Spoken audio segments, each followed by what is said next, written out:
Let's get corrupted. What is going on, everybody? It's your boy Joe with Meteoric Serpents coming back at you for another episode of the Colubrid Corruption Podcast. Guys, it's great to be back, and I have a hopefully fantastic episode in store for you all. I know the people are excited for this one. I am too. So, yeah, we're going to get through the whole intro stuff, and we'll get right into it.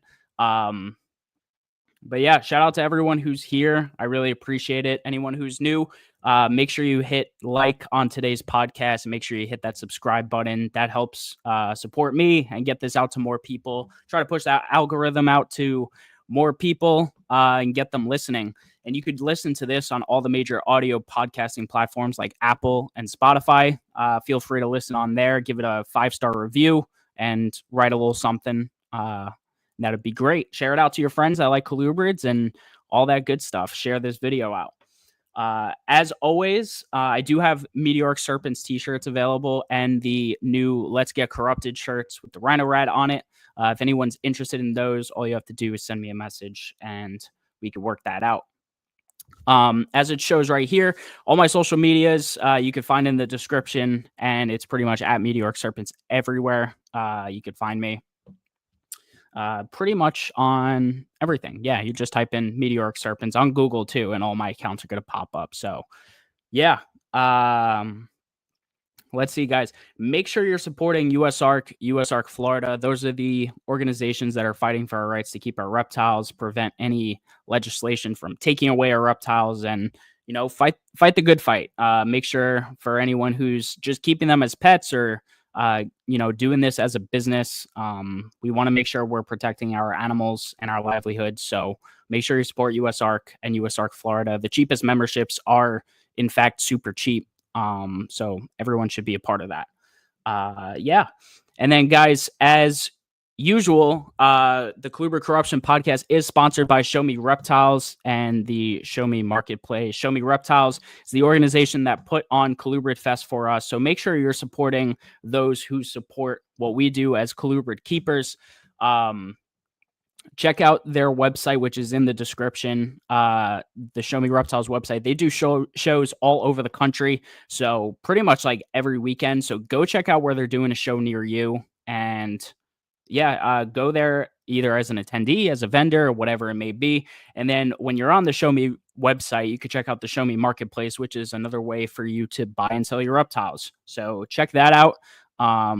Really nice site, and go find yourself a new animal. So yeah, let's see. And as always, first link in the description below is the Meteoric Serpents Patreon. If you're wanting to support this show more, in terms of it's like a monthly donation, essentially.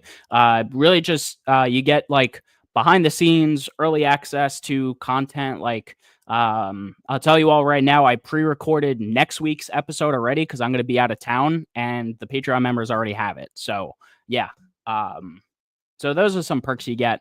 But yeah, go check it out. And it's really fun. A whole community of guys who like colubrids. I see some of them in the chat right now. So that's what's up. And then we'll say, the hashtag Colubrid Corruption of the Week. I picked one out in advance this time. We got Andrew Hughes with a Dion's rat snake, a Lafayette Dion. Really nice one. I believe he picked this up at Tinley from the Zirkles, and I know he was eyeing them at Colubrid Fest, but I'm glad he bit the bullet and got one.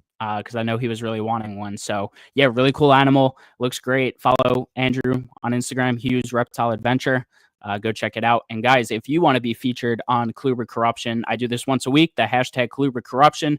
Post your colubrids. Do hashtag Colubrid Corruption. And I feature a new picture every week. And yeah, that's that. And then, guys, let's say what's up to the chat before we say what's up to our guest. We have Eric's More Factory in the building. What's up, Eric? I hope you're doing well. Hope the move's been good. I know you've been settling into the new house and stuff. We got Johnny, Morphmaster J. What's going on? Got Edward, one of the Patreon members. What's up, man? Appreciate you being here. Got PJ with Handmade Herps. That's all right, PJ. Glad you got to tune in for a little bit. We got Jared from Jared's Snake Room. former guest of the show. Also, PJ was a former guest of the show, so check their episodes out as well. Follow that up with John Lasseter, who is on that was last week's show. So yeah, go check out his episode as well. What's up, John? Appreciate you being here. We have Aaron. What's going on? Aaron DMs me a question in advance for our guest tonight. So he got the perk of getting a question in the outline. Got Adam from Ivory Colubrid Co., one of the Patreon members. Appreciate you being here. Last couple, we got Keller. What's going on, man? Thanks for hanging out with us tonight. John's got Dion's eggs. Yeah. They do hatch super quick in like 15 days. I know Rob was saying that at Colubrid Fest as well, and that's super cool. Last but not least, we have David Deem, which it's no secret. Next week's episode is with David. If you went on YouTube, you would have seen it already. So yeah, next week's episode, the pre-recorded episode, will be releasing on December 1st with David. Really good episode. It was a longer episode than I've been doing. Just really curious about the milk snakes and stuff. So yeah, but guys, if you didn't see social media, and I hope you saw the thumbnail already, we have on Mr. Matt Most tonight from Sarpamitra, and I have a bunch of questions going to be asking him. Really curious about some species in particular, but yeah, there's going to be a great one. So let's welcome our guest for tonight and say what's up to Matt. What's up, man? How are you? Hey, Joe. Thanks for having me, man. We appreciate it. Of course. This one was a long time coming. I know I asked you a very long time ago. I know your work schedule is now super busy. And I guess I hit you at the right time. You were like, I just happened to reach out and you were like, well, I have these days free. So glad I asked when I did. Well, it helps sometimes when you take vacation towards the end of the year, that's for sure. So yeah, I'm sure it does. And I know you're a real busy guy, so I'm sure that vacation is deserved. Yeah. Well, most of the day was spent down in the snake room, I'll tell you that much. So okay. It's always well spent, right? Yep. I got you, man. Well, yeah, so thank you for coming on. And I'm sure you've been through this a bunch of times, but to anyone who may have not heard a podcast with you before, you can give the longer short form however much you want. Can you kind of explain how you got into reptiles in the first place, how that kind of segued into where you are today? Yeah, for sure. So, just like any kid, right? I think everyone has a fascination with animals, but also reptiles in general, right? Just because of the uniqueness of them. But even in that part, growing up in Chicago, I had the pleasure of spending a lot of time both going to Lincoln Park Zoo, Brookfield Zoo, Shedd Aquarium, and being exposed to a number of those avenues really kind of promoted that, right? Not only that, but even having the capability to be on that museum campus and really get to experience the field museum, dinosaurs, right? I mean, just having that, and I mean, just seeing everything in that avenue and aspect really kind of blossomed, right? Because you start early 90s, right? Everything's coming in, wild caughts, a lot of new things from Madagascar, Africa, South America. Just really kind of brought a lot of exposure into the hobby, but even more so was being blessed in the fashion to spend quite a bit of time of going to Chicago Reptile House, which is in Orland Park, Illinois, and getting to become friends with both Jeff and Brian, who are the owners of Chicago Reptile House. But in that time frame, I was a kid, and one of the things that was really cool about it was all the books that were being published. A lot of new things being published in terms from like Philippe Devoggio, a lot of different series being published in terms of some of the different white papers that were even being output. But what made it really kind of the avenue for myself was my grandmother really kind of fostered that growth. And part of that was the fact that if I read about the species, learned about a new species, we would end up purchasing an animal and kind of fostering that growth, because it was a kind of mentorship of, can you take care of the animal based upon the natural history needs of that? And spending a lot of time in terms of reading, local libraries, but also the books that I would purchase from Chicago Reptile House really kind of promoted that. Something that we don't see as much today, I would say, just because the availability of websites, YouTube channels, different podcasts too as well. A lot of information is more free flowing. And Yeah. I say that especially when, listening to John's episode, he kind of brought up like the whole king snake aspect, right? And Yeah. forums were around, but like dial up internet was awful. And having that exposure really kind of helped to promote some of those aspects because seeing new things, at a pet store or even going to some of the lesser known reptile shows of that day, it wasn't like what it was today. Yeah. And I say that because, you know, a lot of stuff was still coming in, a lot of stuff was still being prompted in terms of how the husbandry was going to kind of reinforce what those captive establishments were.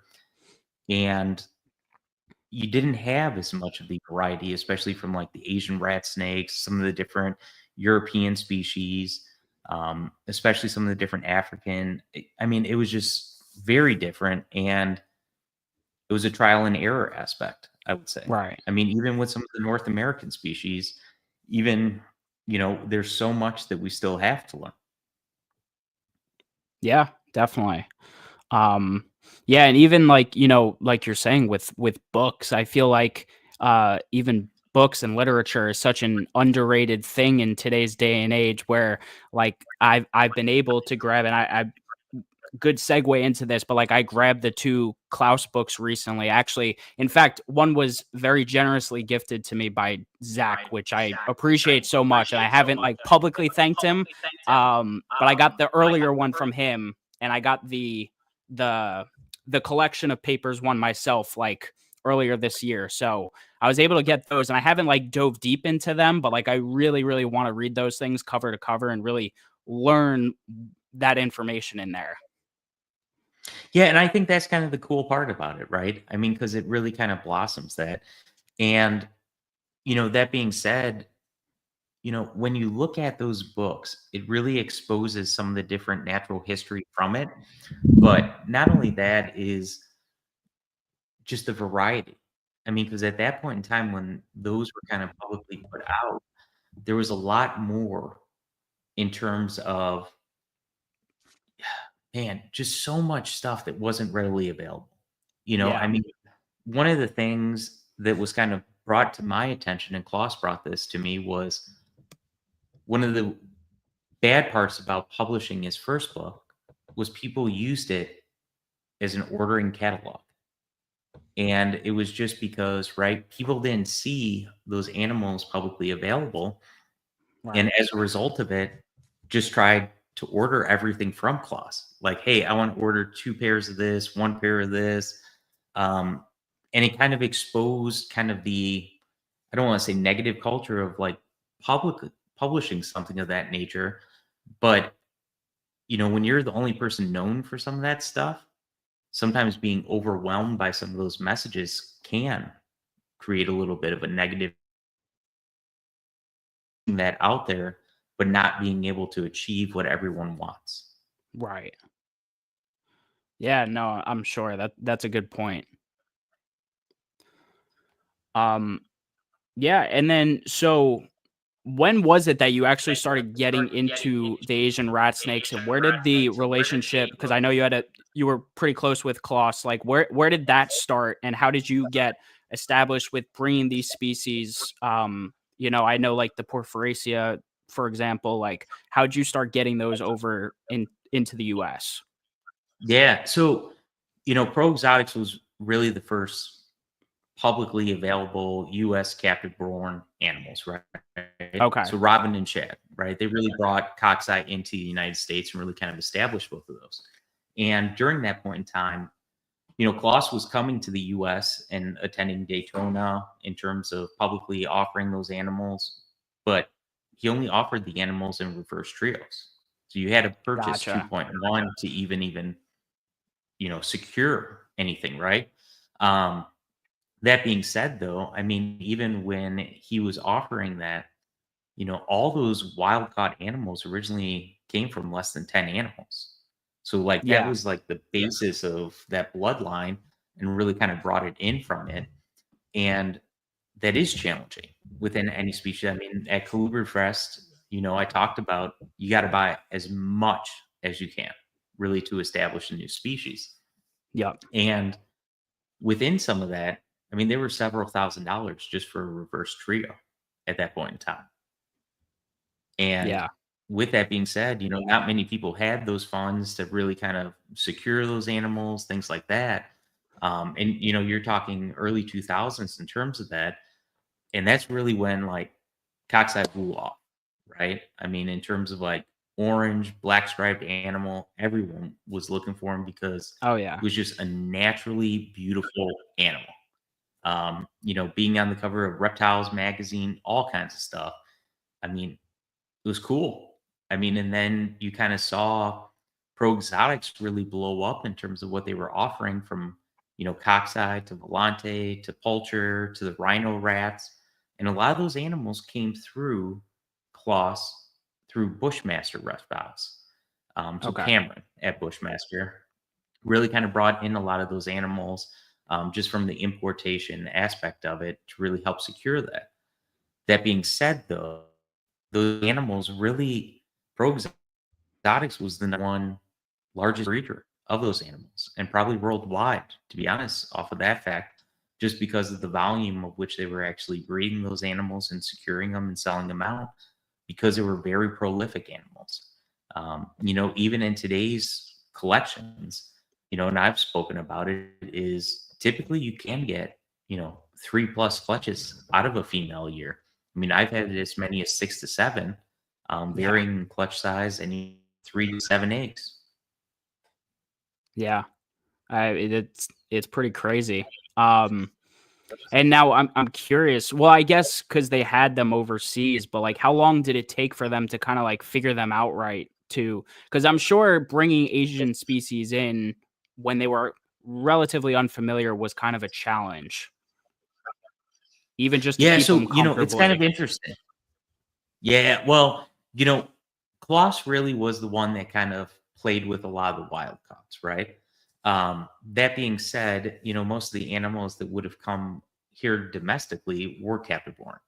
And, it's hard to see some of the pictures now today because a lot of the websites have been pulled. King Snake, the forums, a lot of those things have been pulled down now too as well. But I mean, you look at some of the pictures of how Pro Exotics had set up Porphyracia. They were setting them up in these giant bins with clay, with holes and stuff like that, kind of experimenting with some of the different caging that they were with Rondins. And it worked, right? Because they were Okay. experimenting. They were still trying to figure out some of the different avenues too.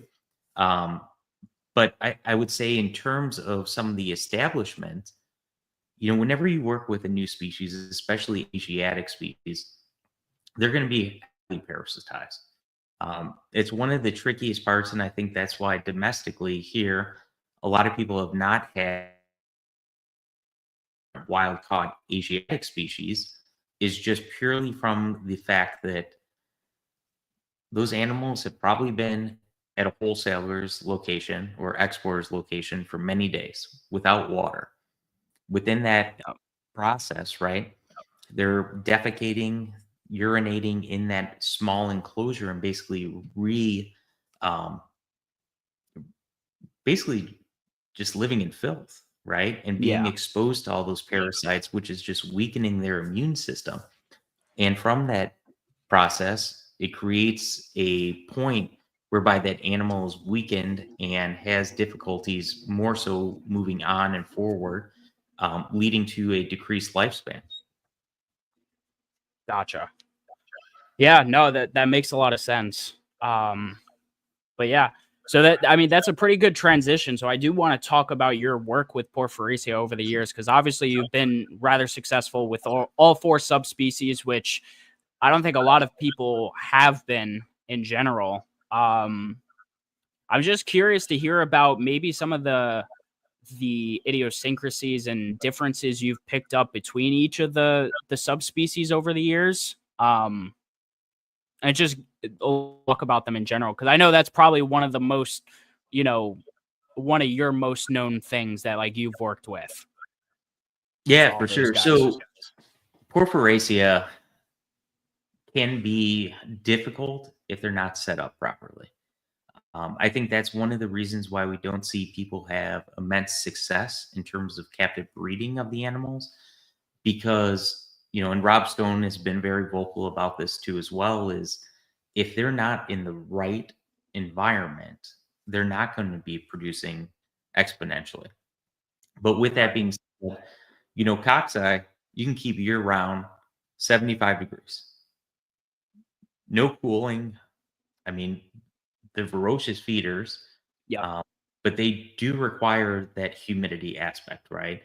And by humidity, I don't mean damp. It's just a nice humid environment for Yes. them. And sometimes it might just be a humid hide that's necessary for that process. They are different from the other Porphyracia species like Laticinctus, Pulcher, as well as the Volantai. Volantai, in my opinion, um, are the most unique out of all of them. And I Yeah. say that purely because, even talking to Jared over here too, as well, who's on the podcast too, as well, they, out of all of them, require that brumation period. And they do definitely need to be cooled in order to actually breed successfully.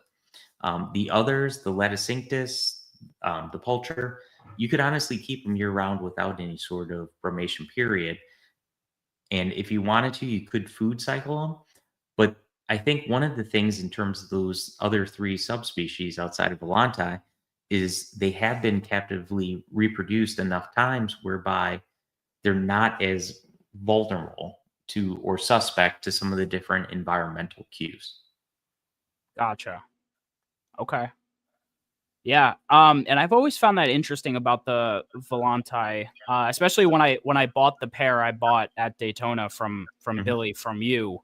I was super curious about them. And one comment you made to me, which has always just like piqued my interest, is that you had a suspicion with others that your Guangxi locality might be its own subspecies in itself. And I know from reading the Kloss book, there have been other subspecies that have been labeled, but other ones have been like canceled out. They've been renamed and all that other stuff. So curious to hear your thoughts elaborated on that bit. Yeah, so there was actually a paper written about Volantai and some of the different Porphyracia. I want to say 2018, um, and some of it actually related to the Guangxi province locality animals, of which you have. And with that being said, they were actually classified as its own subspecies. Um, Okay. One of the more interesting parts from even when I worked with Kevin Messenger, writing some of the different captive reproductive aspects of the Asiatic rat snake book, is when you go down the turnkey of Porphyracia, it can be a downward spiral. And I say that because when you start looking at maps and pictures and things like that, you really start to wonder, are you looking at subspecies, populations, and how some of these different animals had differentiated itself? And I say that Right. because, like, in his book, you start to see different pictures of where those animals are found, how they appear, how they look, and it makes you really start to wonder. And that's why Porphyracia, in my heart, will always remain an interesting species, because I don't think we know everything about those animals. They have such a very widespread distribution, Yeah. and I think we're going to find more in the years to come. One of the most challenging parts with some of the different Asiatic species, especially as it relates to securing and finding some of those animals, is just related to some of those areas are unexplored or very hard to find. I mean, but when you're looking at that distribution map, all the way from like India all the way to throughout Asia, I mean, it's immense. It's huge. Yeah. And I gotta look back at that distribution map because that interests me. Because I don't know if you've seen it on YouTube. I forget exactly what the YouTube channel is called. It's the kid who runs Expedition Herpetoculture. He does a bunch of like herp trips, like as a business basically in Southeast Asia. And he just recently found a coxeye, but it was in, I don't know what location exactly or what country it was in, but it was not in Thailand, as they're called, like the Thai, bamboo rat snake or whatever. Like, it was interesting. And then he's found other ones in other places. And I'm like, well, that's interesting where you're finding it. So I do want to focus on those distribution maps a bit more. And I have that book as well, the Dr. Messenger book. So I'm curious. It's interesting. Yeah, I mean, there's just so much that we don't know, right? I mean, Right. even when you get into different localities of different animals, I mean, there's so much morphologically that differentiates some of these different animals, and that's one of the coolest parts. And I think that's sometimes the avenue that we miss, especially when, people are displacing locality, talking about things like this, because there are physical characteristics that separate them from one another. It could be ventral scalation, it could be coloration, it could be patterns, and it really helps to separate some of those different animals and distinguishes them. But Right. you could also have that interbreeding, whereby you actually go across those boundaries, and that's what makes it interesting, even more so from a population map. Yes. Yeah. Um, Oh, I also wanted to ask about, because so I know obviously with the Porfs, and you said it earlier, how it was a very limited stock that was originally brought into the country in the first place. So how do you go about keeping bloodline and lineages with fresh blood, if everything came from mostly the same group of animals, if you will? Yeah, so I got lucky, and there were some wild caught cockeye that were imported, I want to say 2015, 2016, and I did purchase some of those. Okay. And part of my push to buy some of those animals was really because I was starting to see some defects in terms of my breeding. Ah, okay. I had hatched out two-headed cockeye, albino cockeye. Really? Um, they didn't live very long, but it was kind of interesting to see some of that. But even in terms of some of the different things that what other people were actually stating, is they were having some problems, right? So you need to bring in some new blood and try to cross that apart. And part of that, I think, is just purely from the avenue that, right, sometimes people, when you're buying animals, you're buying that pair, and you're typically not asking some of the different questions. Are they from the same mother and father? Are they separated? What's the lineage? What's the separation off of this? Has there been any outcrossing? Things like that.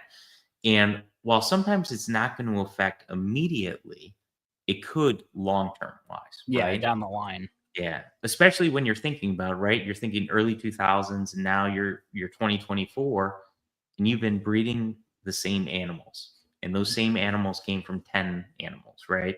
So Yeah. now you've really kind of interrelated everything, and now you need to secure new lineage and new blood to really kind of help grow that collection within the hobby. And that becomes sometimes the hard part, because oftentimes they're not available, right? And that's one of the challenges I think sometimes people face, especially when, you know, we're only looking at captive born animals, which really is the way to go, right? Because a Yeah. lot of people aren't willing to spend the money with vet bills or risk their collections and things like that. And it takes a lot more time to establish wild caughts. But with that being said, eventually, some point in time, someone has to take that time and commitment to actually bring it back, to actually try to grow that bloodline, which is what I tried to do. There was a couple of captive hatch babies that were brought in from an importer. Um, I immediately jumped at it just because I was like, well, yeah, this makes sense to me if I'm going to keep breeding Yeah. these animals, especially because my name was so attached to Asiatic rat snakes that I wanted to keep it going. That really was that push. And that's why I went for it. I jumped at it. And likely I paid more than anyone else would want to pay for cockside, but the aspect of it though is right. You want to have the best bloodlines. You want to have the strongest animals. And the only way to do that is really to outcross it sometimes with new blood. Gotcha. Yeah. Um, this is not a gotcha question, but when it comes to Porfs and the fact they, especially Coxeye, like everyone you get is gonna look the same. Do you ever get bored with them?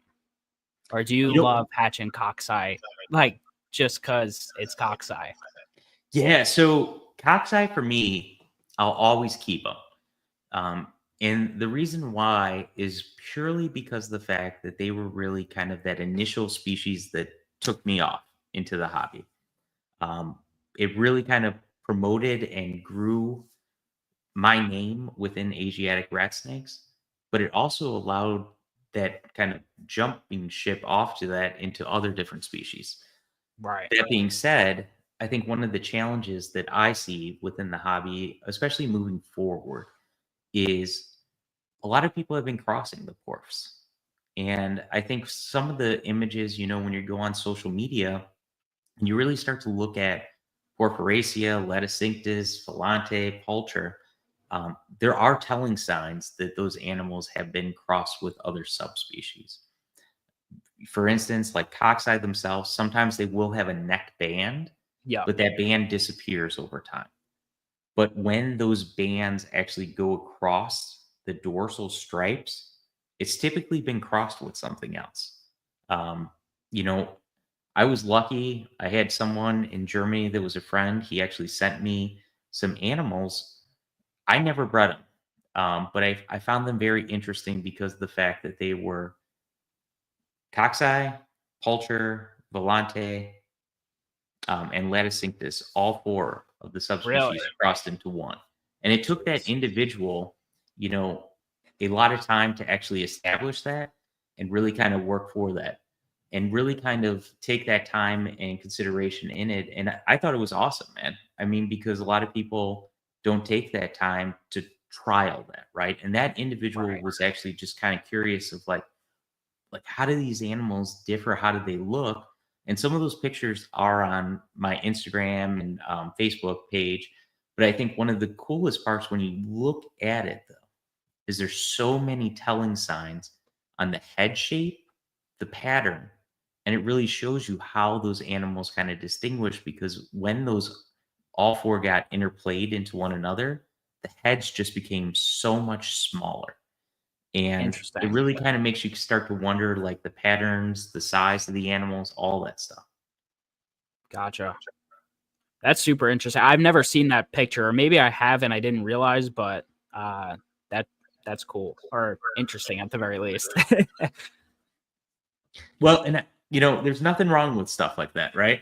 I think the biggest thing off of that is just representing the animals properly. For instance, because like even Pro Exotics, they had crossed different Porphyracia. But I think one of the things that comes back now after all of that is some animals are now being sold that were crosses as pure coxeye or Right. pure volante or pure pulcher when they're not, right?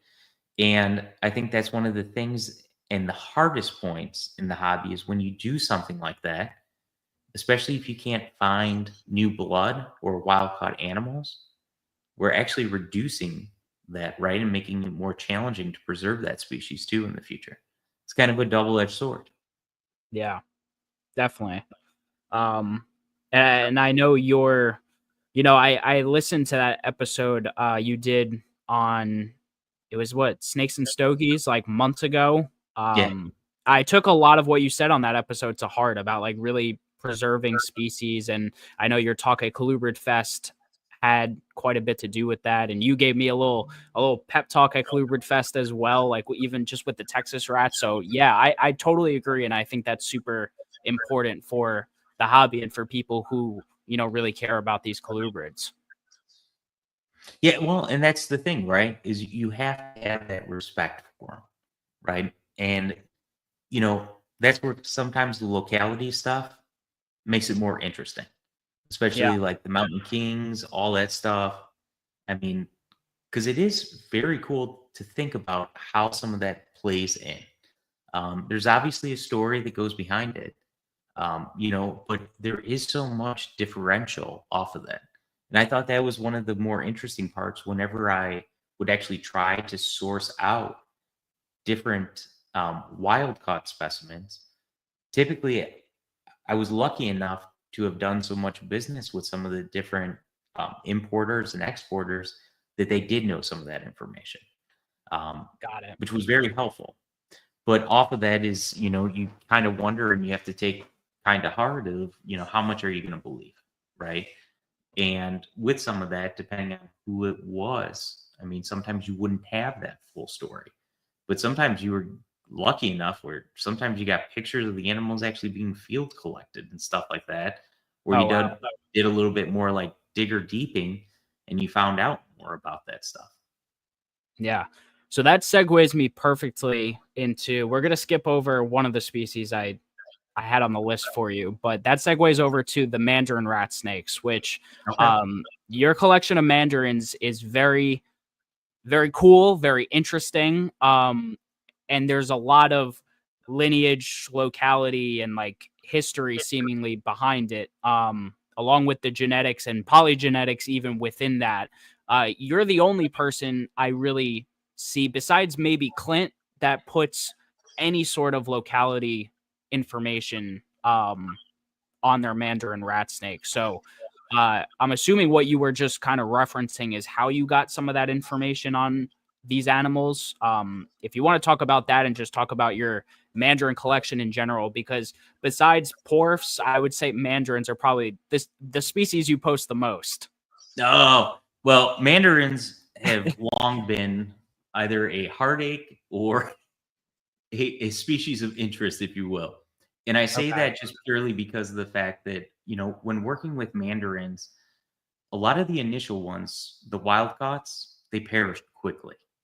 And by quickly, I mean a couple of weeks if you were lucky. Wow. And when I had actually started to purchase some of the different mandarins and start to go down this avenue and looking at Klaus's books, looking at different distribution stuff, a lot of stuff in the hobby isn't locality animals, right? You typically see kind of I don't know, an array of different lighter animals, darker animals, kind of muted animals, and they're generalists, right? One of the things that I really kind of took a deep dive on was the Vietnamese mandarins. Obviously, looking at Aaron's comment here, the high yellow Vietnamese, I mean, that's what I've been striving for. One of my long term passion projects here is to produce some of the craziest mandarins on them available within the hobby. I mean, Yeah. just stunners, right? Like neon yellow stuff like that. And I mean, they're just screamers. Whenever I've had people over at my house, stuff like that, they're like, this thing ain't real. And it's hard because like you can't photograph that. Yellow is one of the hardest colors to photograph and really represent truly to the person that might be looking at Facebook, anything. Yeah. And looking at some of that, I mean, I was lucky enough watching people, some of the different breeders over in Europe and Germany, stuff like that. And I just started going, I'm like, these are insane, some of these mandarins. And I remember even going to Ham one year and buying like a dozen mandarins off a guy's table. Okay. And, it's crazy to even think about it because at that point in time, I think I paid like 950 pounds per animal for a hatchling. And that's like when no one had any interest in these animals. Really. And I was just like, these things are mind blowing. And some of the animals that were at that point in time, they were called crazy mandarins. That's literally how the person had them. They were all Vietnamese locality animals because they were actually all field collected by a person. I'm And pulling up your Instagram to go along with this oh, for commentary. sure, man.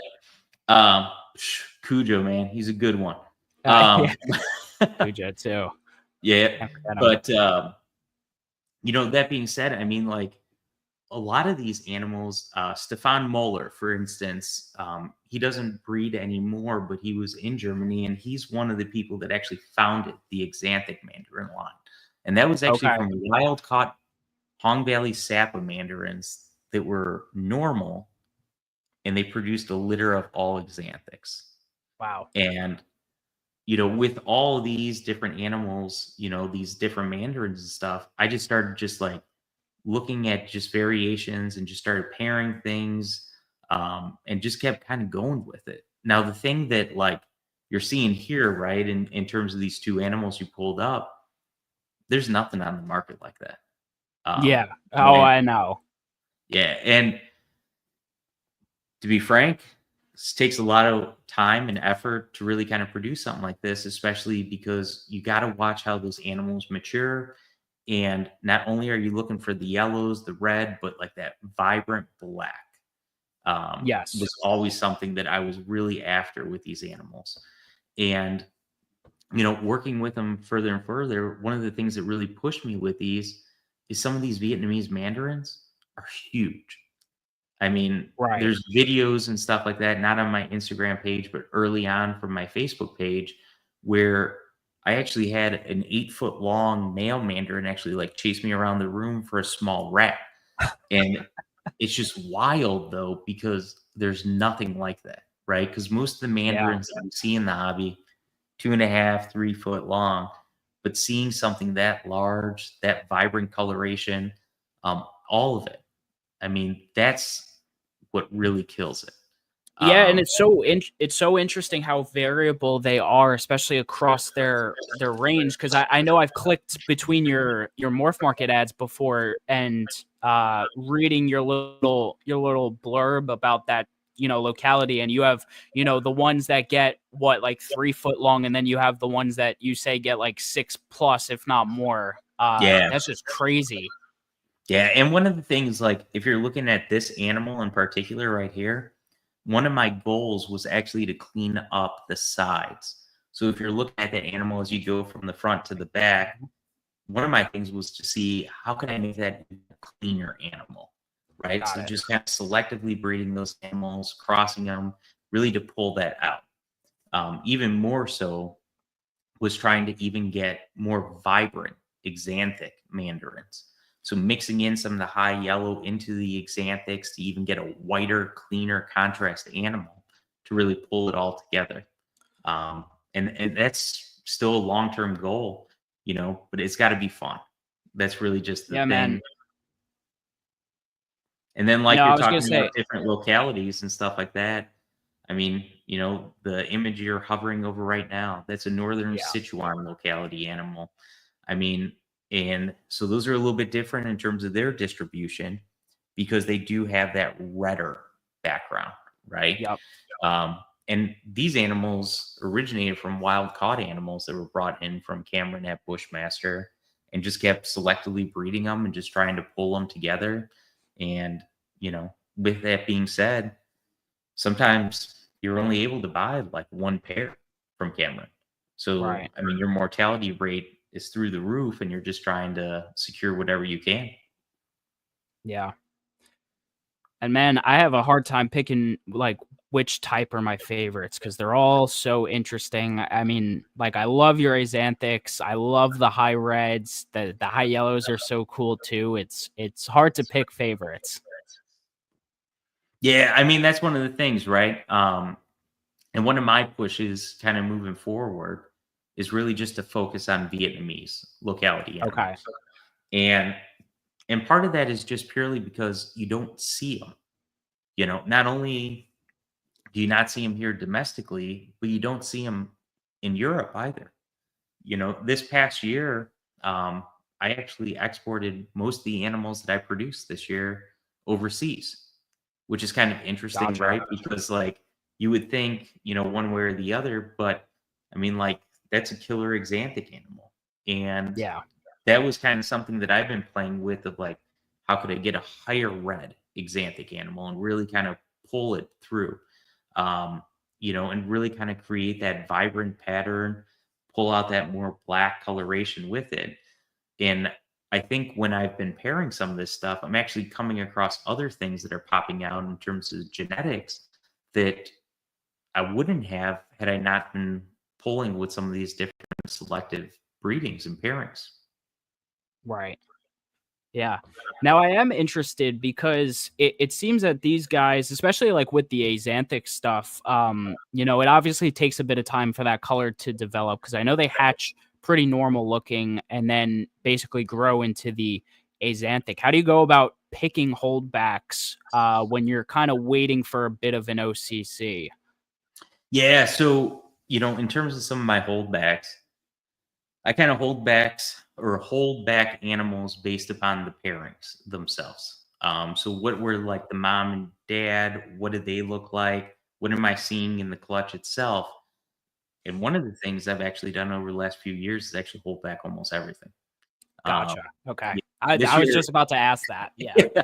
Um, I mean, this year I put up a few animals and sold them, um, but most of the animals I've held back, and part of it is just selfish because I want to see what I can produce, right? One of like the comments, like we were talking about, is kind of my transition from just kind of posting animals for sale on Morph Market or whatever.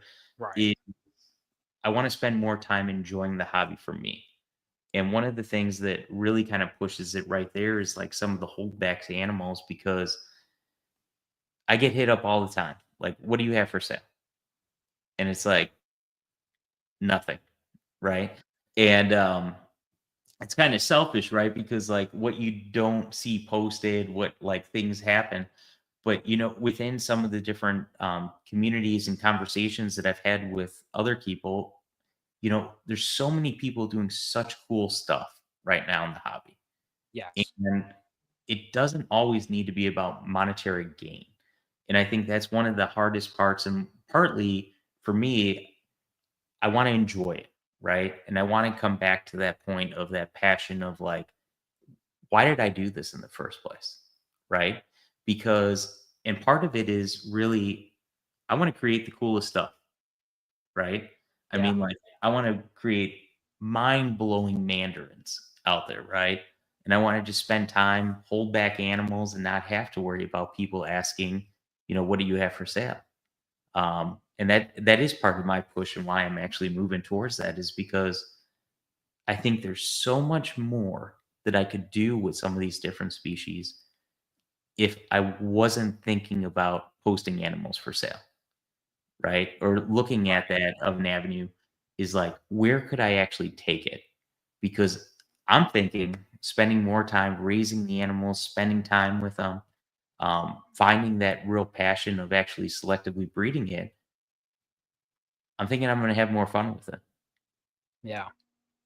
And do you find that to be easier to do with animals like mandarins and bamboo rat snakes that don't have large clutch sizes? Because it's not like a North American rat snake that's spitting out 10 plus babies for you per clutch. And not even 10. Sometimes it's 15 to 20. Yeah, And that gets tough sometimes. So yeah. Well, and that's kind of one of the things, right? Um, you know, 2020 was kind of like that blown out, what took some of the different colubrids to a whole different level. yep. And in 2020, I produced over 1,000 hatchlings that year. It was a great year, but it turned a hobby into work, to a Oh yeah. different passion. Because one of the things I think you really have to take into account is really the moral aspect of it. Because if you want to keep your name at that level, you always have to produce the best quality animals, and you can't sacrifice off of, feeding, cleaning, anything of that nature, packaging, how you ship animals, everything like that. Yep. And you really want to make sure that you're providing that moving forward to anyone that might place your hands on the animals out of the box, or maybe that person sells the animal later on, because they're going to contact you and say, hey, I purchased these animals from XYZ. They told me they were from you. Are they? um, and then like, your name is attached to those animals for the rest of your life too. Yep. Especially because of the fact of the nature of lineages, right? You start to see now a lot more people even saying like, these cocks I have from Matt Most line or Sarpamitra's line, stuff like that. And that's awesome. That's something I take great pride in. But it wouldn't be that way had I not produced the best quality animals and also the strongest animals. Right. So you really want to make sure you're always providing the best for the hobby too, as well. Yeah. Definitely. No, that's a good point. And yeah, I feel like people should be more like that, because not everything's about the money, and I've definitely changed my views that way. Like even with ball pythons this year, like I could have sold an animal and took a decent profit from it, but it was the best animal in the clutch, and it's like why would I do that? I've done that with the Texas rats too. I mean, I hatched a beautiful pair in 2023. It's like why would I sacrifice those just for a little bit of money where I can continue to improve on what's going on there with the line and genetics and stuff like that. So Yeah. Well, and that's one of the biggest parts, right? I mean, because even with breeding Texas rats, right? I mean, you and I have talked about it. I yep, keep Texas rats. I keep normal Texas rats. And I still love them. I mean, they're yeah, awesome animals. And, even in terms of some of the stuff like you showed me at Colubrid Fest, I was like, dude, I would just keep breeding these, man. You don't know what could actually happen. You get brighter red coloration out of this, especially yourself. You're into the scaleless stuff. And yep, it's like, what can you actually make moving forward? Because there's so much more, right, in terms of the potential for that species, in terms of how you selectively breed it, especially if you have that passion for those animals. oh yeah, And that's what really, like, people in the hobby should really be pushing it, and really be striving for that. Because even when, like, I look at animals and, like, lately, I mean, I've been looking on Morph Market, I've been looking at fauna classifieds, I've been looking all over. I'm like trying to see if there's anything that, like, I don't know, gives me a grabs, yeah, different, yeah, something different, whatever.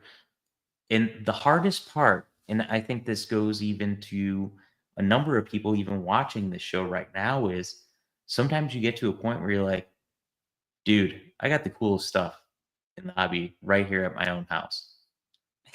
I can't find anything else cooler. yeah, Um, but that's a personal preference, right? yep, Um, but I think when you get to that point, that's awesome, right? Because it shows how much you've actually invested into your own collection and how much you actually want to spend time with your own collection and really work with those animals and really also have conversations with other people to promote that. yeah, 100%. Um, I do want to go back to the mandarins. Why do you think like they aren't? I am seeing them jump up in popularity, I would say, but what do you think is holding them back? From what I've heard, they are a little bit more temperature sensitive. Is that correct? You know what? So I think a lot of the Asian rat snakes get a bad name based off of temperature sensitivity. Um, I agree, and I've seen my cockseye like tolerate higher than some people would say is good. I would like closer to 80, and they've been okay. But I've heard like mandarins like no shot. So I don't know because I haven't kept them yet. yeah. So, you know, even John and I, we were talking about this. I saw John just post about the Mexican Kings. Yeah, I've always loved those, John. Uh, the um, the fact of it is, I think you have to give animals options, right?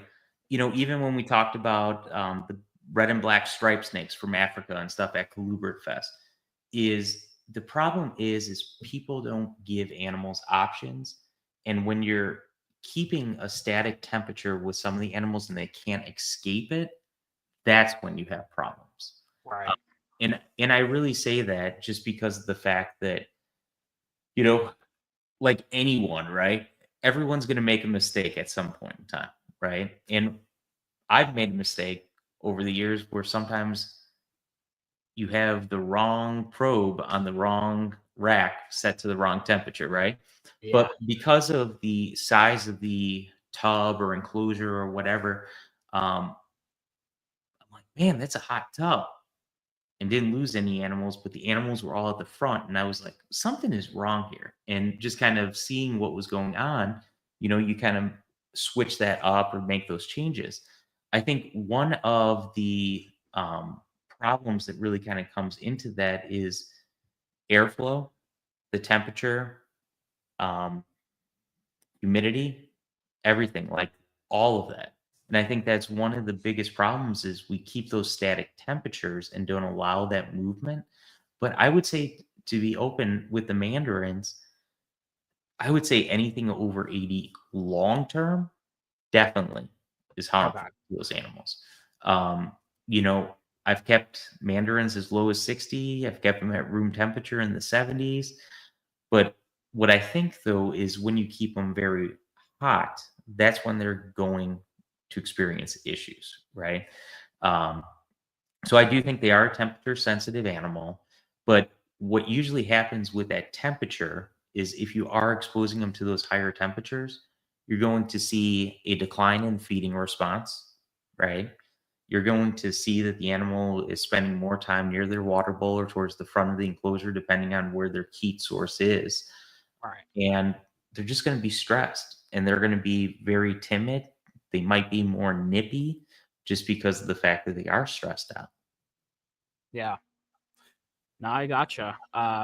That makes a lot of sense, but gives me confidence. Well, I'm likely moving to New York soon, so it gives me more confidence that I'll be able to keep them well because I gotta add them at some point down the line. They're too cool not to. Yeah. Yeah. Well, it's temperature wise, right? I think that's one of the biggest things. But I think one thing that some people don't think about in terms of where they live and how animals will actually do better or worse is actually based upon barometric pressure. Okay. And I say that because, you have different seasons, and depending how that animal might cycle can have an effect on how they reproduce. Certain people may have better luck across the country based upon some of those different seasons too. Got it. It's one of my biggest things whenever it's raining outside in the spring, I'm throwing animals together because Yep. that barometric pressure is going to hit. It's going to be beneficial, especially during the pairing of those animals. Yeah. Gotcha.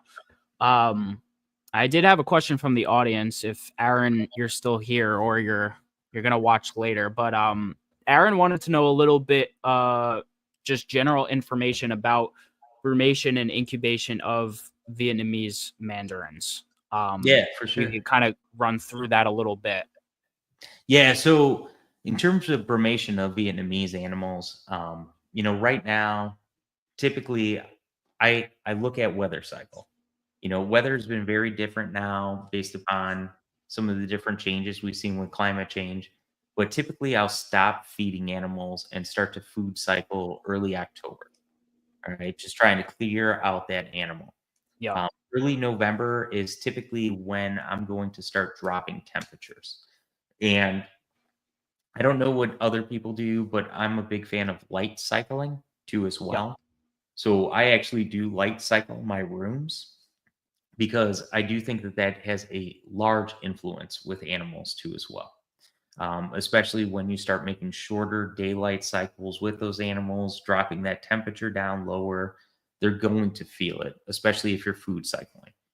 I think when you have those three different aspects in terms of really kind of pushing those animals into brumation actually leads to better success. I do think that that is a value for Vietnamese, but I think it is a value for most colubrid breeders too as well, especially if a brumation period is required. That being said, with that, I typically only get my room down into the low 50s. Um, I have dropped Asian colubrids down into the low 30s, but I feel as though when you do drop that low, you actually can create more issues for yourself.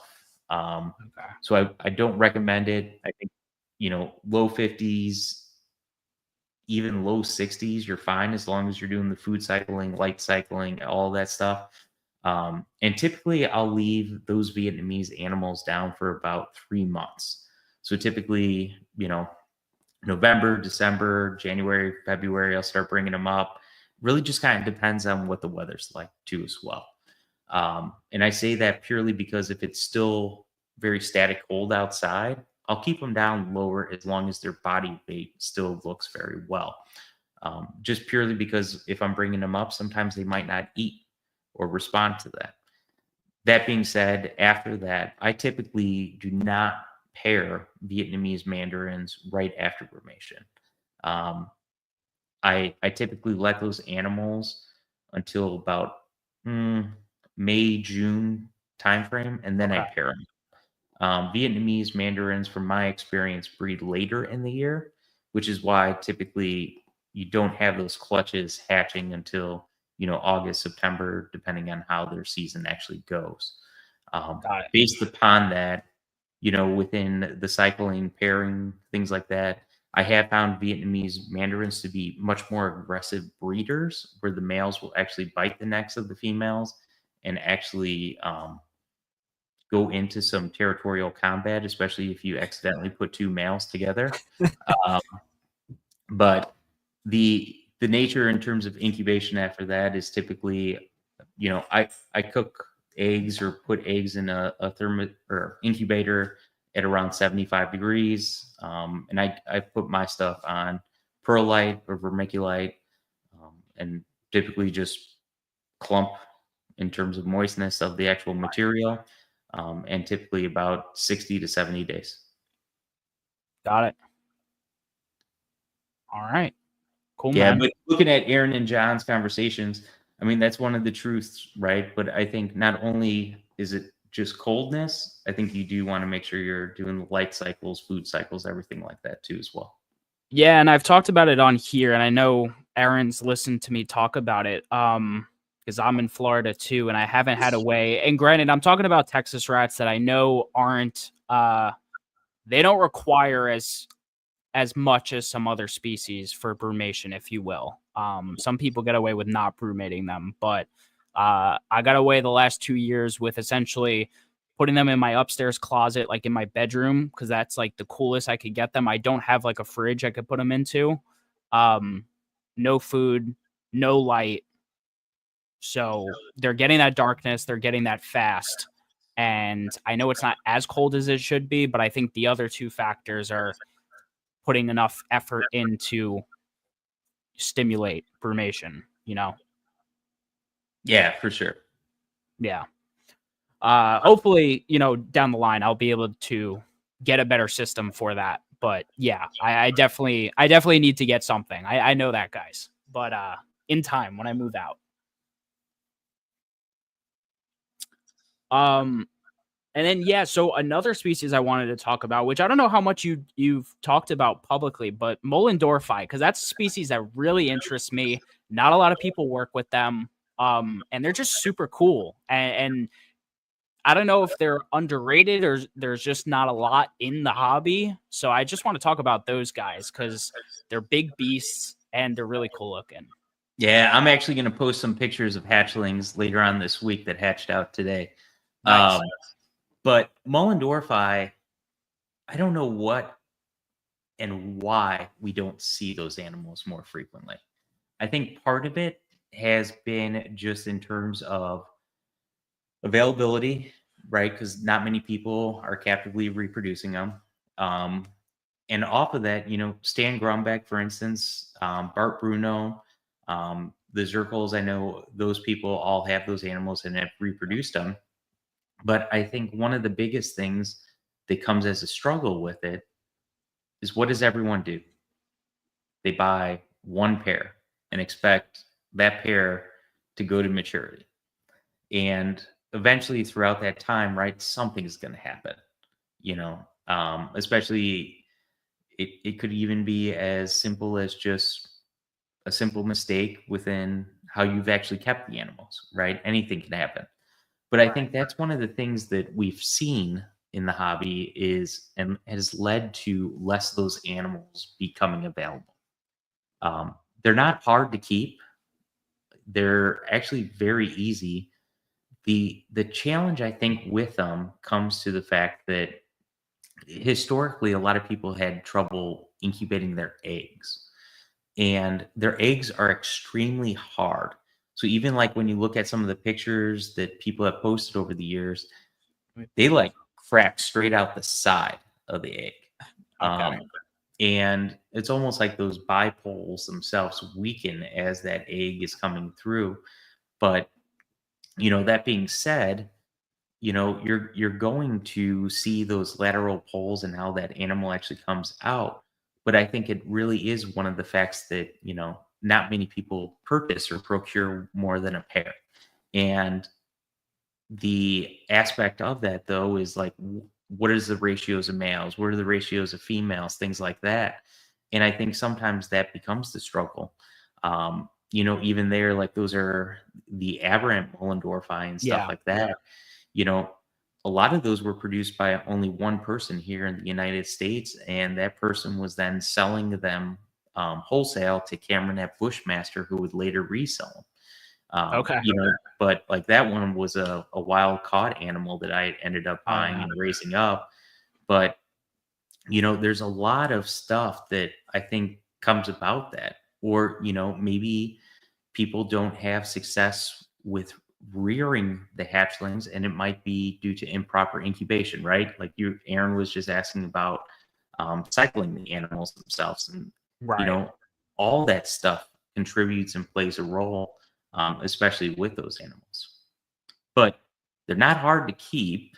I think one of the biggest things with Mollendorffi is they're a very different animal. I mean, even when you're looking at the size of their head, how they Oh actually yeah. display, how they actually work, um, very unique animal. But we just don't see them enough in the hobby, and I think maybe part of it is just purely the fact that it's a green animal with a red head, and it may not excite someone individually. To me, Yeah. I gravitated towards this animal because it's so different than anything else. Yeah, it really is so interesting because like their like pattern and the general body structure really reminds you of North American rat snakes, but that head it makes it so distinctly not Mhm. because of like how wide it is on the sides there. Um it really is so interesting. And one thing I've never truly known, especially because I don't think I've ever seen one in person. How big do they actually get as adults? Yeah, so males can actually get 8 to 9 feet long. They do, Um, yeah. yeah, females typically top off around 5 to 6. Oh, And really? That's a big difference. yeah, but the males themselves, an 8 foot, 9 foot mole, it's a strong, powerful animal. Oh, I'm Uh, sure. yeah, the just their body size, the way that they actually constrict, especially for their feeding response. I mean, you know, there's been pictures of wild animals and stuff like that. If you go like to iNaturalist and stuff like that, they're not always found in caves, so they are exploring outside. They are going up in trees. Interesting. Um, Very active arboreal species. Does extremely well in a bunch of different conditions in terms of how you actually house animals. But again, it just comes into one of those avenues is you have to find that love for that animal. And it's a very different type of animal, right? Bright red Oh yeah. head, green body. So for some keepers, it might not actually interest them. Um, you know, One of the things that really pushed me towards Mollendorffi was the uniqueness of their eggs, right? Because they are so hard in terms of that structure. And it just made me very interested, almost like as if like they were related to birds in the way like they peck out of the egg, if you will. But they're very cool. Almost remind me of Petius mucosis in the way that they hatch too as well, because Petius will actually come out the side too as well, Okay. on one of those dipoles. So, but even Petius mucosis, that's a species that has kind of disappeared from the hobby too. Yeah. We're seeing some of the Patias I come back in like imports. I know Dan Malari's been um, sending some Patias this way. I know Clint just picked up some uh, new ones. I'm not sure if I was supposed to say that or not, but he told us. But it seems like the genus is people are getting interested in it again, which is cool to see at least.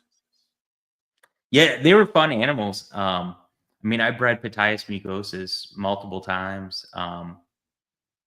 Very cool, very large animals. There's nothing like a large Petius mucosis growling at you and chasing you around the room too, as well. That's funny.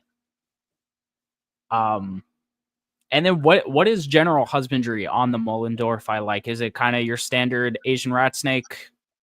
Yeah, so it's going to be very similar in terms of the husbandry. I mean, you want to stay in that 70 to 80 temperature range. The one thing that I always found with Mollendorfi is you definitely want to have something when they're hatchlings whereby they find security on their back. Um, and it could be a flat cork bark, it could be like newspaper laid down, but I have found that those animals as hatchlings feed better, respond better to captive care as long as they have that security. Um, Looking at Aaron's questions, and it looks like PJ already answered it. You know, I actually found Mollendorfi very laid back in terms of their temperament, their ease of care. Um, but every animal can be very different. But I mean, I can grab my Mollendorfi out and pull them out by hand. I cannot do that with my Ridley, my Grabowski, and or Blue Beauties that I've kept in the past. Okay. Gotcha. Cool. That got through the 3 main species I wanted to talk about. Now we could kind of freestyle about some other stuff. The one I was super curious about, where the hell did you pull those Pasillinotus from? Because you've never given any indication you've ever owned those. And then you posted the pair, and then you posted hatchlings. I was like, what the hell? And you're always very surprising on social media with your posts. You'll just like post a species and like, I don't know if I just never saw you had it, but you're always pulling new stuff. Yeah. Well, I mean, you don't post everything, right? That's one of the challenges I think within some of this stuff is just how do you actually keep a collection, right? Because even people that have come to my house are like, I didn't even know you had this stuff. I'm like, I've had this stuff for years. What are you talking about? But I think that's one of the coolest parts about, how do you actually keep a hobby? What interests you? What grows you? John Lohman is actually who I ended up getting those originally from, down in Okay. Florida too as well. Yeah. And, it was kind of an interesting species because I'd always found them very attractive. And I say that because they're so diverse as hatchlings. I mean, every I have one a of them. pair too. Okay. Yeah, Yeah. and I mean, like, every one of them, the way their color changes, everything as they mature, everything off that nature. Um, and I was just kind of curious in them. I was like, huh, I might have to try these things. And just kind of kept going down that road, and then produced the eggs, right? Hatched them out, ended up hatching out 1.7, so very high female ratio. Uh, the but such a unique animal, and initially I had trouble with them when I first got them, and I was like, man, everyone is telling me to force feed these animals, like force feed them pinkies, all this stuff. And then I was talking to John, and he's like, what are you talking about? Just boil some eggs and crumble up the eggs, and they'll eat them out of a dish. And that's what I ended up doing. And I was like, these animals are awesome. Like, Yeah. why wouldn't, like, it makes it so much easier, right? In terms of like that captive care and stuff like that. Um, but it's just a matter of nature of knowing about that stuff, right? Knowing about their natural care, because I wouldn't have gone down that road of like scrambled eggs for the animal and watching them eat out of a dish, because everything that I was seeing and reading was people force feeding or, taking Yeah. the animal, smacking them across the Yeah. face. And in the back of your mind, you're like, this stuff adds more stress to the animal's life. There's got to be a way, for that animal to eat naturally and really kind of work through that process, because it's probably not going to be beneficial to that animal long term. Yes. Especially when you're force feeding, you're pushing things down that animal the way, but their heads, I tell you what, after hatching these guys out, their heads are so huge as hatchlings. Um, Yeah. yeah, so they're pretty cool. And even just from hatching to now they're on their second shed, is just how much they've changed in that short period of time. Right. And they're Yeah. like little vipers. I'll put it that Oh yeah. That bite is like, and mine are still small because they're yearlings from John as well. And man, when they're pissy, and when they bite, like they have bigger teeth than pretty much everything. I'd rather get bit by my Texas all day. I'd rather get bit by an adult Texas than them. Yeah. Well, my adults are not the friendliest either, but Yeah. that's why Yeah. whenever I see John posting videos and pictures wrapping around his hand, I'm like, man, I got to spend more time with these animals because Yeah. Yeah. I definitely want to upgrade caging for them eventually. Like I really want to get them some arboreal stuff and get them decked out, you know? yeah, I think that's the way to go with those animals, to be honest with you. Because Yeah. even watching how they, right now, I just have the hatchlings and what is it, like the V18 style tubs, just the longer Yep. tubs, bigger Me tub. too. But whenever I have them out, just the way that they actually perch, I mean, the hatchlings themselves might even be fun to actually put them up in a community setup too, as well as hatchlings, and just have them in an arboreal setup at this point in time too. Yeah, that would be cool. What's interesting is I got some of those like tub perches for them, but I actually find them more. I have a hide and then I have those little like a little Mhm. tub perch system, and I actually find them more under the hide than the perch. And I wonder if that's just their age and they're still kind of unconfident or whatever. But they seem quite bold as they age, especially as adults. Yeah, that's for sure. Yeah, cool. Um, let's talk about some Texas rats a little bit too, because obviously it's a shared project. You know, I love Texas rats. I know you've been working them for a super long time. I know you had some tragedy strike on a clutch this year, on a really good Uh, clutch. yeah, but I did end up hatching out, you know, the snow Texas, a scaleless anery, a scaleless snow, an amel. Okay. So I mean that was cool for myself, but hatching some of the different scaleless leucistics that were dead in the egg, that was kind of a bummer too. Yeah. But I think that's one of the things you and I have talked about, Kevin too, as well, is just it's a fun project. But like even off of Texas rats, you don't really even see amel Texas rats anymore. You don't see snows at all. You really don't see aneries and it's like, and to be frank, there's like that killer scaleless that you had at Colubrid Fest. You really don't see really good scaleless Texas rats anymore. Yeah. And like, I see some okay average ones, but like bright orange, that vibrant coloration that really like Texas are known for. You don't see a lot of that stuff anymore. And I don't know, this is like one of the things like we were talking about is it's so easy for some of this stuff to disappear. And especially if you don't have that passion, that's why Joe, when you and I were talking, I was like, dude, I would just try to focus and just kill it, right? Because when you're so passionate about a species or more for something like that, it's just what else can you actually do with it moving forward?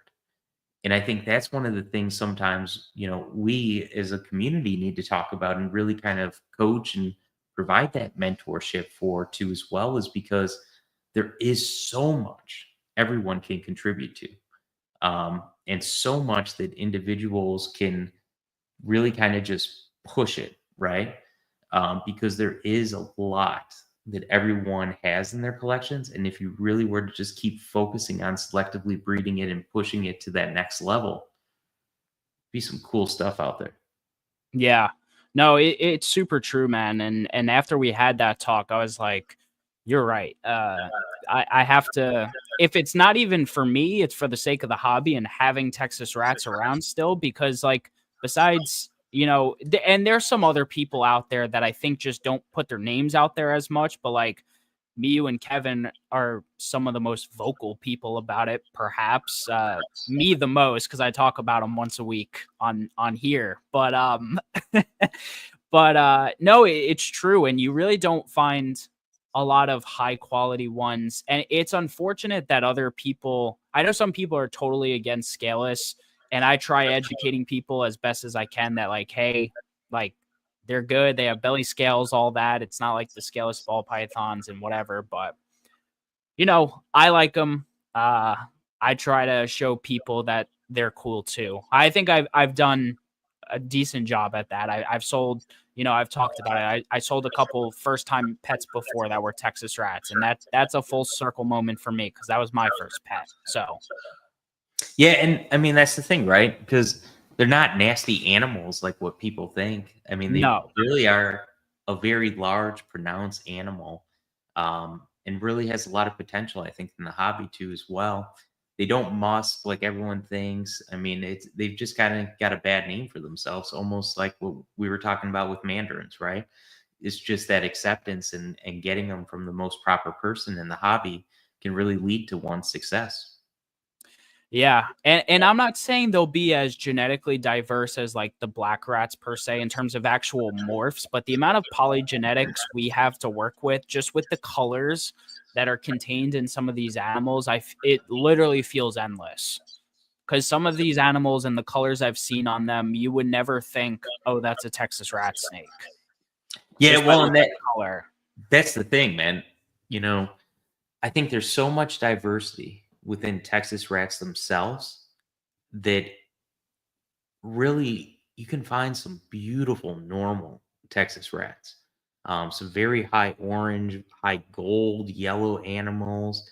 And really, that's where I think some of the scaleless projects with Texas rats really can shine and Yeah. really bring about some of that stuff is because by selectively breeding and trying to pull out that best coloration, I think a lot of people would be surprised on what you could create. Oh yeah. And I Yeah. mean, Joe, between you and Kevin, you guys are kind of leading that pack, if you will. I mean, you guys are definitely pushing it and definitely enjoying it because I know both of you guys are very passionate about it. Oh yeah.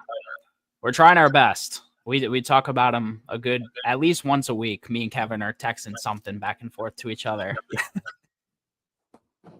But yeah. Let's see. We had a question about the Japanese forest rat snakes, which I know is another species you work with quite a bit. Um, are they kept the same as mandarins? How are they similar, or am I way off? Yeah, so the Japanese forest rat snakes, I do keep very similar to mandarins. The one thing with Japanese forest rats is hatchlings tend to not eat as prolific as the mandarin rat snakes. And I say that in terms of how those animals are started. I don't force feed anything here. If something is not going to make it, they're not going to make it kind of deal. But within the Japanese forest rats, I think one of the ways in which you have to think about it is I haven't captive bred them that long. And even the lines of which I had are not very far away from wild caught animals themselves. Gotcha. Rex Knight was one of the first to actually produce some of the Japanese forest rat snakes here domestically. And some of those animals, the wild caught animals, are still alive. They're actually here in my collection. But with that being said, they're only two lines or two generations away from their parents. Where they're actually found is a higher altitude. And what I think actually happens with those animals is when they actually hatch, it starts to snow. And I think some of those animals, then, depending on the locality of the animals, they'll actually go down during that period. So, what I found is sometimes those animals won't start feeding until the spring. That being said, though, like some of the different other localities like the Honshu, the Gifu, those animals will typically start feeding after hatching, but like the Nagatas, the Hokkaidos, those typically will not until the next following spring. But care is very similar. Um, They are obviously the same genus, so the proper care and how you actually set them up is going to be very similar to one another. The only thing is within the Japanese forest rats, it's going to be smaller clutches. In terms of some of the clutch sizes, they could range anywhere from 2 to 5, depending on the locality of the animal. Got it. And Justin wouldn't be here if he couldn't throw in a Ganyosoma mention. Are you keeping any currently? I still keep Ganyosoma. Um, Okay. Jared's on here too as well, so he knows about some of that too as well. So Yeah. You have oxycephalum? I do. Okay. Gotcha. Yeah. They're cool. Those are interesting me too, to be honest. I love my rhinos. And yeah, they seem like a really cool snake. Yeah, so we actually swapped. I want to say it was last year for some Volante and some other stuff. So we were able to make those kind of trades. Again, Joe, I don't post everything. I know. I think I heard that actually. I don't know if Jared told me that or whatever, but yeah. So, no, that's cool. All right, man. Kind of want to get into some of the wrap up questions. Well, this one's not really a wrap up, but obviously you got to experience Colubrid Fest for, at the very least, just the day of the talks, and you gave a great talk. Yeah, you gave a great talk there. Will we see you again in 2025? All depends on if I'm traveling, to be honest with you. Because it was interesting, and I think you and I talked. I mean, I came in just for the day. Yes. And basically I was flying out the next day. So it really just depends on what's going on in terms of work and my schedule. Obviously I'll support Zach and Clint in any way, shape, or form. So if I'm able to make it, I'll make it. Okay, cool. All right. Getting into some of these at the end here. So obviously, we were talking about and I know you've made mention that, especially with your busy work schedule, I know you've been promoted and you travel a lot. You've slimmed down a bit on the collection and certain projects and stuff. But what is a big motivator for what really keeps you going with the reptiles? Because I'm sure, not that it's easy, but like, you could move on from a lot of stuff and really focus on your work and do that, but yet you still remain dedicated to a ton of these species. I know you're still producing a ton of stuff. What really keeps you motivated to keep working with this? So a lot of it is my personal passion. Seeing some of the different species disappear from the hobby, but even like what we talked about with mandarins, Mullendorfi, Porphyraceae, it really has been about keeping some of those things going, if you will. One of the biggest things for me and one of the enjoyments of the hobby is you could always have a bad day at work, right? But one of the cool things I think about the hobby is I'm always able to separate myself and spend some time in the snake room and just fully immerse myself in it, right? And almost to a point where it's almost like an escape. I mean, everyone has to have a hobby, everyone has to have their personal passion, and that's really why I continue to do it. I enjoy it. I mean, you could have, like I was saying, who would think cleaning up snake poop would be fun, but keeping it and enjoying it and really thinking about what you've actually done and how you're actually producing it. One of the coolest parts for me every season is actually watching like my nephews come over and seeing eggs hatch, seeing like their faces light up and actually get to experience it. I mean, that to me is awesome.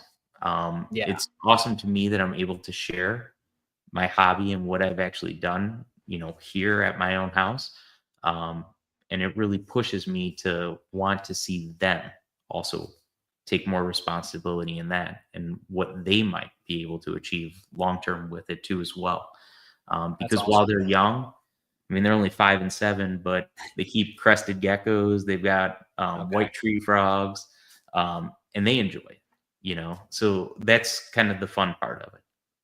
Yeah, that's great.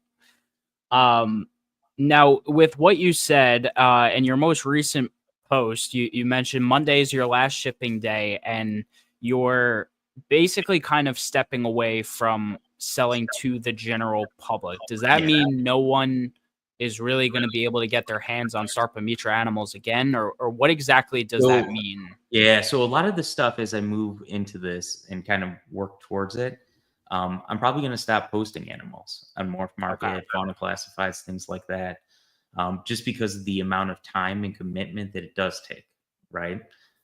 What that means moving forward, you know, I still have time to figure out all of those intricate details and kind of go off of that. It's just, it's become much more challenging to kind of negotiate that, setting up shipping schedules, all that Right. stuff. And it takes away, right? And what I don't want is for it to take away from my passion of the hobby, right? So it was something that, you know, over the last year or course of the year, I've kind of been vocal about it. Yeah. Of, you know, I'm probably not going to be selling to the general public moving forward, just because it does take time. Um, Yeah. what that means for what I might do long term wise with some of the different offerings and stuff like that. I have a couple of things in the works, but right now, some of it just needs to be finalized. Okay. Yeah. Cool. Nice, man.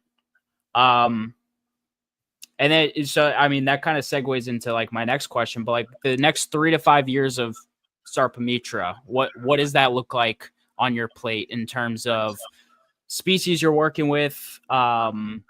Anything new? Is it kind of just keeping the train rolling, or what's going on over there? Yeah, so I've actually been thinking quite a bit about this, Joe, over the last 6 months of what does the future, you know, kind of look like for me personally. Um, I have cut back significantly. I think one of the biggest things that I will probably start to do in terms of, you know, species and focuses is going to focus more on some of the more elaborate species that aren't commonly seen in the hobby, Okay. and really kind of push that to the next level. I'll probably try and work with a couple of different things that haven't been kept, newer things that have been offered recently to me. Um, but a lot of it will just be kind of personal passion projects. I mean, I Nice. still keep corn snakes, I still keep the Texas rats, stuff like Yeah. that. But a lot of those are just passion projects.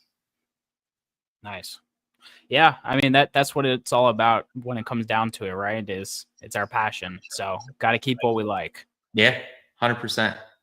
Yeah.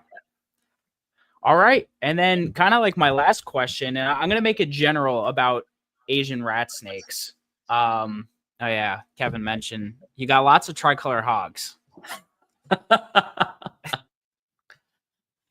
I know Kevin's got some of those too, so he could start producing the masses. Yeah, right.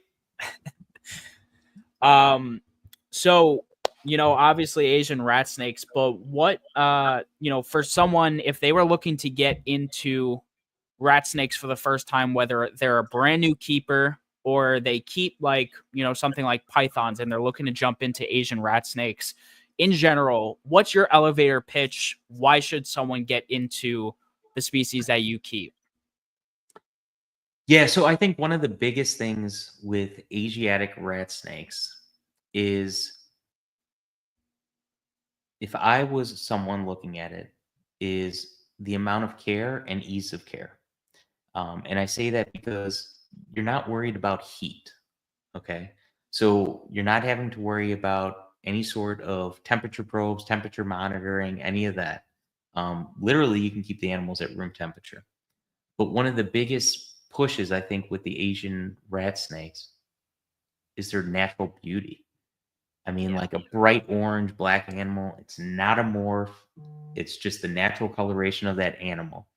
And that's what really stands out amongst many of these different species is their bright color, their size, because they're not large either, and their temperature requirements.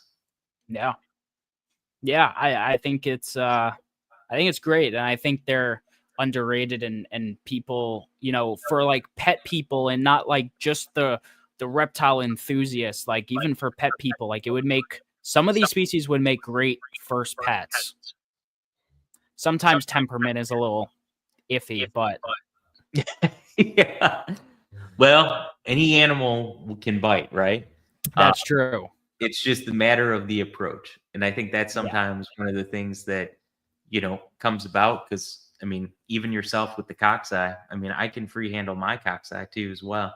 But like, it's how you get the animals out of their enclosure. Yeah.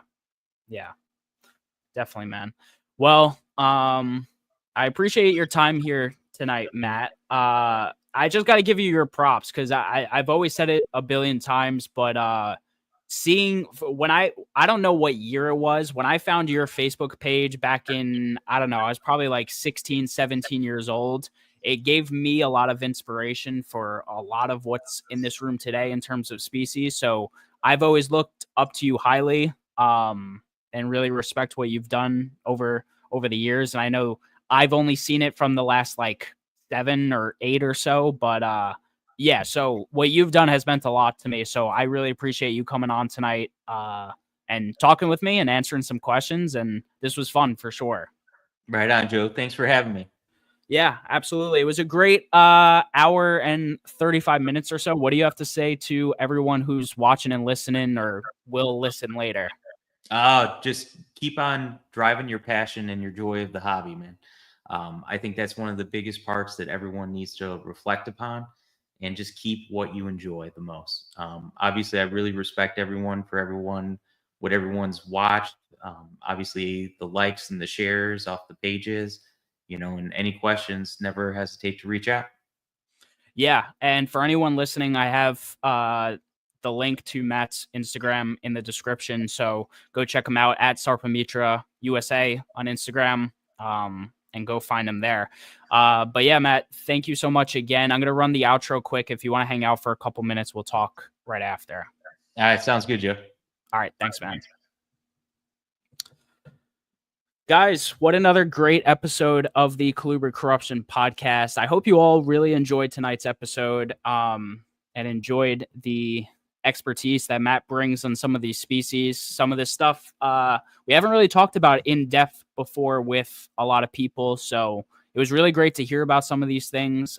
Definitely makes me more interested in stuff like the mandarins and stuff. I'm going to have to get my hands on them eventually.